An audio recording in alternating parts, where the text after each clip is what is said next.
مجھے وہ بورنگ لگتا ہے. مجھے یہ عجیب لگ رہا ہے. کیا تمہیں یہ مشکل لگتا ہے؟ ان جملوں کے لیے انگلش کا یہ اسٹرکچر یوز ہوتا ہے. سبجیکٹ پلس ہیلپنگ ورب جس کو آگزیلری ورب بھی کہا جاتا ہے. یہ ٹینس یا سبجیکٹ کے مطابق ہوتا ہے. Plus find plus object plus adjective.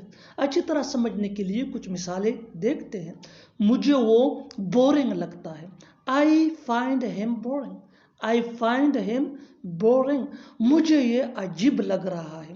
I am finding it strange. I am finding it strange. کیا تمہیں یہ مشکل لگتا ہے؟ Do you find it difficult?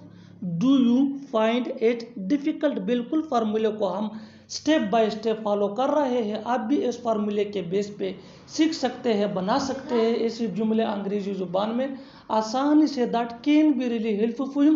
اچھی طرح سمجھنے کے لیے ایک اور مثال دیکھتے ہیں. One more example for better understanding. وہ مجھے اچھا لگتا ہے. وہ مجھے اچھا لگتا ہے. I find him good.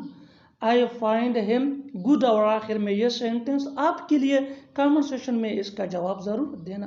مجھے یہ بہت آسان لگتا ہے. مجھے یہ بہت آسان لگتا ہے. Subscribe to English Pace for more advance English sentence structure. Thanks ماننا.